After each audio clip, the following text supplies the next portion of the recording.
ഇത്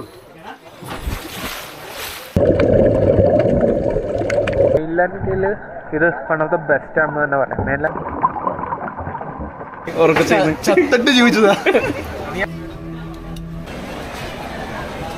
hi guys, ഞങ്ങളിപ്പോൾ ബാംഗ്ലൂരാണുള്ളത്. ഇവിടെ KSRലാണ് യാത്ര ചെയ്യുന്നത്. അത് കട്ടെ, ഓക്കെ ഇല്ല. ഹായ് ഗൈസ്, ഞങ്ങളിപ്പോൾ ബാംഗ്ലൂരാണുള്ളത്. ഇവിടെ KSRയിൽ നിന്നാണ് മുരുടേശ്വർക്കുള്ള ട്രെയിൻ. അവിടെ നിന്ന് നമ്മൾ നേത്രാണി ഐലൻഡ് പോകും. അപ്പോൾ പഞ്ചഗംഗ എക്സ്പ്രസ് ആണ് ബുക്ക് ചെയ്തേക്കുന്നത്. ഇത് കർവാർ വരെ ഉണ്ട്. ഇവിടെ നിന്ന് 6:50 KSRന്ന് എടുക്കുന്ന ഈ ട്രെയിൻ രാവിലെ മോർണിംഗ് എപ്പോഴാണ് 6:50 തന്നെ എത്തുന്നുണ്ടല്ലോ. ഒരു 7 മണി അടുത്താണ് രാവിലെ ഒരു 7 മണിയാകുമ്പോഴേക്കും മുരുടേശ്വർ എത്തും. പിന്നെ അവിടെ നിന്നാണ് ബാക്കിയുള്ള യാത്ര നമ്മൾക്ക് അവിടെ ചെന്നിട്ട് വേണം നോക്കാൻ എങ്ങനെയാണെന്നുള്ള ട്രാൻസ്പോർട്ടേഷൻ കാര്യങ്ങളെല്ലാം. അപ്പോൾ ഇവിടെ നിന്നുള്ള ഇപ്പോൾ യാത്ര ഇവിടെ തുടങ്ങുവാണ്. ട്രെയിൻ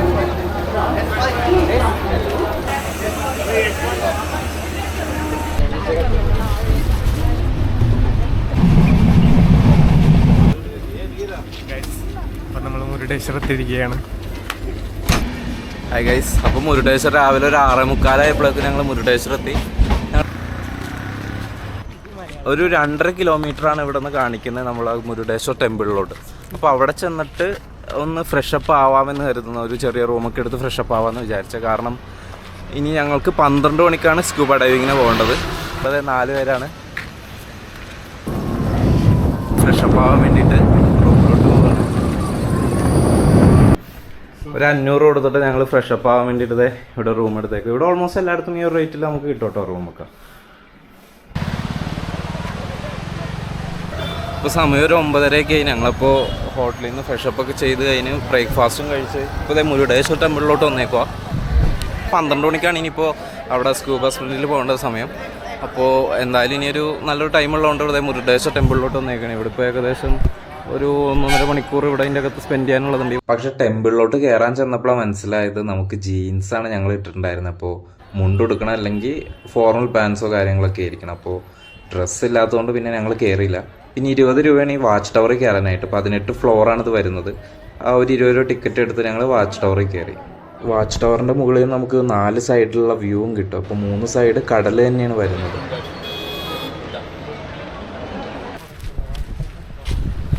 നല്ല വെയിലാണ്ടോ. നമുക്ക് മുരുടേശ്വർ ടെമ്പിളിൻ്റെ അടുത്ത് നിന്ന് വേറെ 200 മീറ്റർ ഉണ്ടായിരുന്നുള്ളൂ നമുക്കിപ്പോൾ സ്ക്യൂബ ചെയ്യാനുള്ള സ്ഥലം. അപ്പോൾ ഇവിടെ വരാനാണ് ഒരു ആര്യന ഗസ്റ്റ് ഹൗസ് എന്ന് പറഞ്ഞ ലൊക്കേഷനാണ് നമുക്ക് അയച്ചു തന്നെ. അപ്പോൾ 12 മണിയുടെ ബാച്ചാണ് ഞങ്ങൾ. നോർമലി 2 ബാച്ചാണ് വരുന്നത്. 7 മണിയുടെ ഉണ്ട്, അതേപോലെ 12 മണിയുടെ ബാച്ചാണ് വരാറ്. നമ്മുടെ ഡീറ്റെയിൽസ് എല്ലാം കൊടുത്തുകൊണ്ട് തന്നെ സ്കൂബ ഡിക്ലറേഷൻ ഫോം നമ്മൾ സൈൻ ചെയ്തു. അതായത് നമുക്ക് വേറെ മെഡിക്കൽ ഇഷ്യൂസ് ഒന്നുമില്ല. അതുപോലെ തന്നെ ഈ ലയബിലിറ്റി നമ്മൾ ഈ റിസ്ക് എല്ലാം ഏറ്റെടുക്കുന്നു എന്നുള്ള രീതിയിൽ നമ്മൾ സൈൻ ചെയ്ത് കൊടുക്കും. അവിടെ ഡ്രസ്സ് ചേഞ്ച് ചെയ്യാനുള്ള ഫെസിലിറ്റി അവരവിടെ ഹോട്ടലിൽ തന്നെ കൊടുക്കുന്നുണ്ട്. അപ്പോൾ നമ്മൾ ഡ്രസ്സെല്ലാം മാറി ഒരു 12:15 ആയപ്പോഴേക്കും റെഡി ആയിട്ട് വന്നു. ചെറിയൊരു ബാക്ക് പാക്കാണ് ആകെ ഞങ്ങളുടെ കയ്യിലുണ്ടായിരുന്നത്. അതുകൊണ്ട് തന്നെ ഞങ്ങളത് റൂമിൽ വെച്ചില്ല, ബോട്ടിലോട്ട് എടുക്കാമെന്ന് കരുതി പാക്ക് ചെയ്ത് തന്നെ എടുത്തു. 12 മണിയുടെ ബാച്ച് ആയതുകൊണ്ട് തന്നെ ഫുഡ് കഴിക്കാനുള്ളൊരു സമയം കിട്ടിയില്ല. അപ്പോൾ ലഞ്ച് സ്കിപ്പ് ചെയ്തുകൊണ്ട് തന്നെ ഇവർ നമുക്ക് സ്നാക്സ് പ്രൊവൈഡ് ചെയ്യുമല്ലോ. അപ്പോൾ അത് വെച്ച് അഡ്ജസ്റ്റ് ചെയ്യാമെന്ന് കരുതി അങ്ങ് കയറി. സ്ക്യൂബ സ്പിരിറ്റ് എന്നാണ് ഈ ടീമിൻ്റെ പേര്. പാക്കേജ് പ്രൈസ് വരുന്നത് 3500 രൂപയാണ്. അപ്പോൾ ഓൾമോസ്റ്റ് എല്ലാ ഡൈവേഴ്സും മലയാളികളായിരുന്നു. അത് ഭയങ്കര ഹെൽപ്ഫുൾ ആയിരുന്നു കേട്ടോ. ഏകദേശം ഒരു 12:30 ആയപ്പോഴേക്കും ബോട്ട് വന്ന് ഇവിടെ സിലിണ്ടർ എല്ലാം അകത്തേക്ക് കയറ്റിയിട്ടുണ്ട്. അപ്പോൾ അതെ ജസ്റ്റ് അകത്തോട്ട് കയറുക.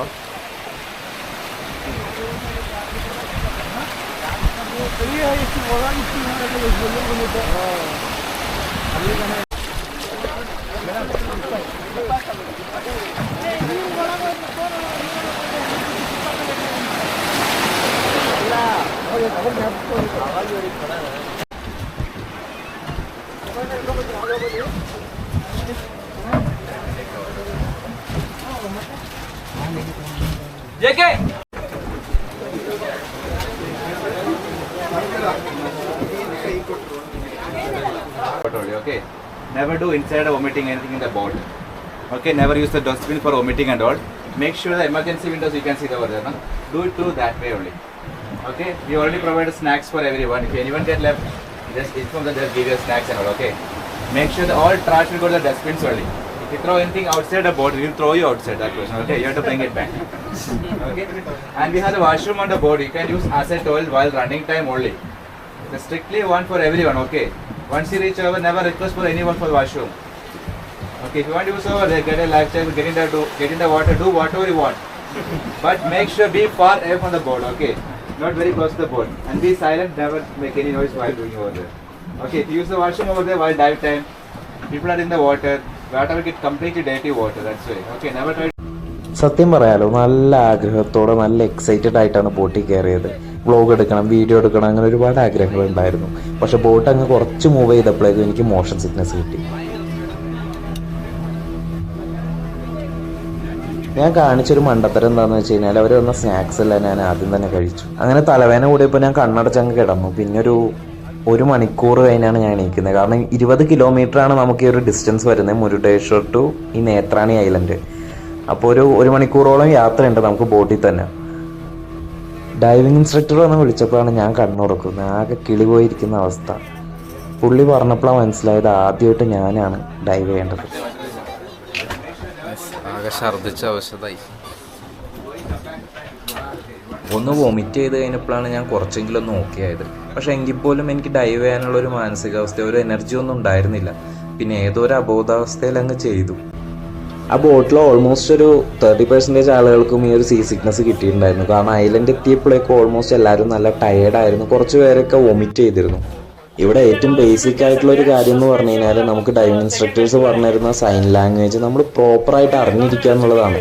കാരണം ഒരു എമർജൻസി സിറ്റുവേഷൻ വരുന്ന സമയത്ത് നമ്മളത് അപ്ലൈ ചെയ്യാൻ പറ്റിയില്ലെങ്കിൽ നമ്മുടെ ലൈഫിന് അത് റിസ്ക് ആണ്. എന്നെ സംബന്ധിച്ച് എൻ്റെ മൈൻഡ് ഫുൾ ഔട്ടായിരുന്നു, ലൈക്ക് കംപ്ലീറ്റ് ലോസ്റ്റ് ആയ പോലെ. അപ്പോൾ ഞാൻ വെള്ളത്തിലേക്ക് വീണ സമയത്തേക്ക് ഞാൻ ആകെ വെപ്രാളപ്പെട്ടുകൊണ്ട് തന്നെ വായിൽ കൂടെ ശ്വാസം എടുക്കുന്നതിൻ്റെ പകരം മൂക്കിൽ കൂടെ ശ്വാസം എടുക്കാൻ തുടങ്ങി. സ്കൂബ ചെയ്യുന്ന സമയത്ത് നമ്മൾ ഒരിക്കലും മൂക്കിൽ കൂടെ ശ്വാസം എടുക്കില്ല. ഞാനങ്ങനെ ചെയ്തുകൊണ്ട് തന്നെ എൻ്റെ ഗോഗിൾസിലൊക്കെ വെള്ളം കയറാൻ തുടങ്ങി. എനിക്കങ്ങനെ ആകെ ശ്വാസം മുട്ടുന്ന പോലെയൊക്കെ തോന്നി. കുറച്ച് പേടിച്ചൊക്കെ പോയി. ഞാൻ ഒട്ടും കംഫർട്ടബിൾ അല്ലാന്ന് ഇൻസ്ട്രക്ടറോട് പറഞ്ഞു. നമുക്ക് പിന്നെ വന്ന് ചെയ്താൽ പോരെയെന്ന് ഞാൻ ചോദിച്ചു. ഇവർ നല്ല അടിപൊളി ടീമാണ്. കാരണം ആ ഒരു പേടിയും എൻ്റെ ആ ടെൻഷനും എല്ലാം മാറ്റി കൂടെ നിന്ന് നല്ല ധൈര്യമൊക്കെ തന്ന് അങ്ങനെ പതിയെ ഞാൻ സ്കൂബ ചെയ്യാൻ തുടങ്ങി.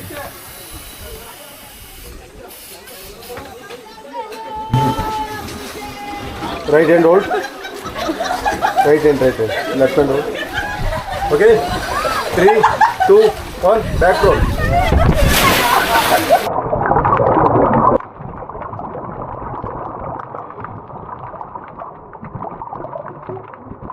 സ്ക്യൂബ സ്റ്റാർട്ട് ചെയ്ത സമയത്ത് ഞാൻ ഫുൾ ടയേർഡായിരുന്നു. പക്ഷെ കടലിൻ്റെ അടിയിലെ കാഴ്ചകളൊക്കെ കണ്ടു കഴിഞ്ഞപ്പോഴേക്കും ഫുൾ ഓണായി. അതുകൊണ്ട് തന്നെ ഞാൻ വീഡിയോ ഒന്നും ഷൂട്ട് ചെയ്യാനുള്ളൊരു മൂഡിലല്ലായിരുന്നു. ക്യാമറ ശബരിക്ക് കൊടുത്തു വിട്ടിട്ട് ഞാൻ ഡൈവ് ചെയ്യാൻ ചാടിയത്. കുറച്ചങ്ങ് മുന്നോട്ട് പോയപ്പോഴേക്കും ശബരിനെ ഞാൻ കണ്ടുകൂട്ടി. പിന്നെ അവൻ്റെ കയ്യിൽ നിന്ന് ഞാൻ ക്യാമറ അങ്ങ് മേടിച്ചു.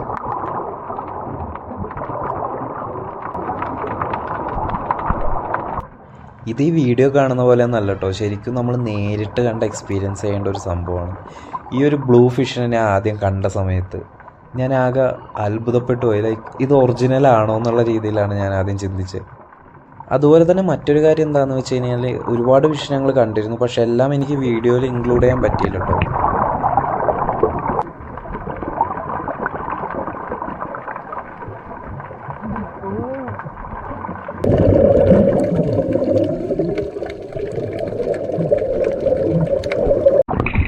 നമ്മൾ സ്കൂബ ചെയ്യുന്നതിൻ്റെ ഫോട്ടോസും പിന്നെ ഒരു 30 സെക്കൻഡ് വീഡിയോയും ഈ ഒരു പാക്കേജിൽ ഇൻക്ലൂഡഡ് ആയിട്ട് വരുന്നുണ്ട്.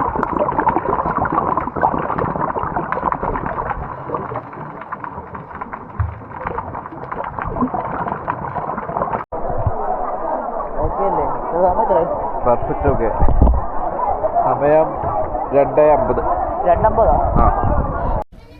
മോഷൻ സിക്നസ് കാരണം വൊമിറ്റ് ചെയ്താകെ ടയേർഡായി കിടക്കുന്ന കിടപ്പാട്ട രണ്ടാളും. ഞങ്ങളുടെ കൂട്ടത്തിൽ വേറെ ഇഷ്യൂസ് ഒന്നും ഉണ്ടാവാതിരുന്ന ശബരിക്ക് മാത്രം കേട്ടോ. എനിക്ക് തോന്നുന്നു അവൻ ആ സ്നാക്സ് ഒന്നും ആദ്യം തന്നപ്പോൾ കഴിച്ചിട്ടുണ്ടായിരുന്നില്ല. ചിലപ്പോൾ അതുകൊണ്ടായിരിക്കാം.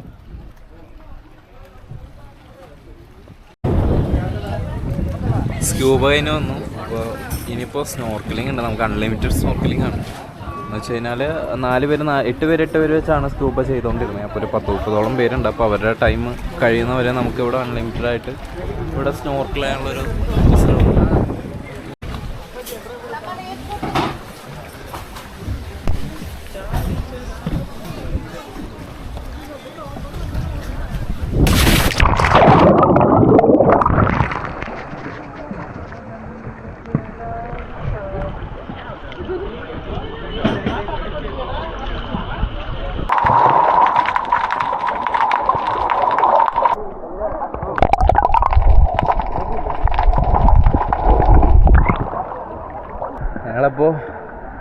സ്കൂബ ഡൈവിങ് അടിപൊളിയായിട്ട് ചെയ്തു.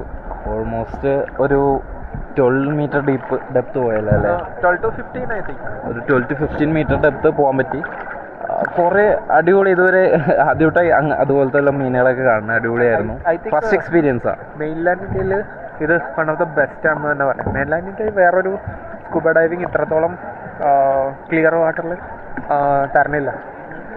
അത്ര നല്ല ക്ലാരിറ്റി ഉള്ളൊരു എന്താ പറയുക, അത്ര ക്രിസ്റ്റൽ ക്ലിയർ വാട്ടറായിരുന്നു ഞങ്ങൾ വന്നപ്പോൾ. അതുപോലെ തന്നെ ഗോവയിലും ഗോകർണയിലൊക്കെ ഞങ്ങൾ ഇതിനു മുമ്പ് പോയിട്ടുണ്ട്.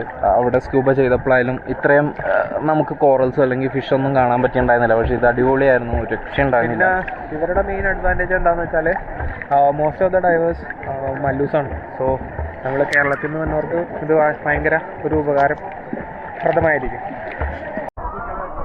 ഇത് സ്ക്യൂബ സ്പിരിറ്റ് എന്ന് പറഞ്ഞ ഒരു ടീമിലൂടെയാണ് ഞങ്ങൾ പോകുന്നത്. അപ്പോൾ എല്ലാം മലയാളികളായിരുന്നു, എല്ലാം ഓൾമോസ്റ്റ് ഇവിടെ ഡൈവേഴ്സായിട്ട് വന്നപ്പോൾ എനിക്ക് കുറച്ച് ബുദ്ധിമുട്ടുണ്ടായിരുന്നു. തുടക്കം അത്ര കംഫർട്ടബിൾ അല്ലായിരുന്നു. പക്ഷേ അവർ എന്നെ അതേപോലെ ഓക്കെ ആക്കി, പതിയെ ഓക്കെ എല്ലാം സെറ്റ് ആക്കിയിട്ട് അത്യാവശ്യം നല്ല ഡെപ്ത് തന്നെ ഞാൻ പോയി നല്ല രീതിയിൽ എൻജോയ് ചെയ്തു. നല്ല അടിപൊളിയായിട്ട് എൻജോയ് ചെയ്തു. അടിപൊളി എക്സ്പീരിയൻസ് ആയിരുന്നു. ശബരി എങ്ങനെ ഉണ്ടായി? എടാ എങ്ങനെ ഉണ്ടാകാം? സത്യം പറ, നീ ഇപ്പോഴാണ് എണീറ്റ് നീ ഉറക്കം ചോദിച്ചതാ. ഒരു 6 മണി കഴിഞ്ഞപ്പോഴേക്കും ഞങ്ങൾ തിരിച്ച് മുരുടേശ്വർ എത്തി. കഴിച്ചതെല്ലാം വൊമിറ്റ് ചെയ്ത് പോയതുകൊണ്ട് തന്നെ നല്ല വിശപ്പുണ്ടായിരുന്നു. അതുപോലെ തന്നെ നല്ല ടയേർഡും ആയിരുന്നു കേട്ടോ.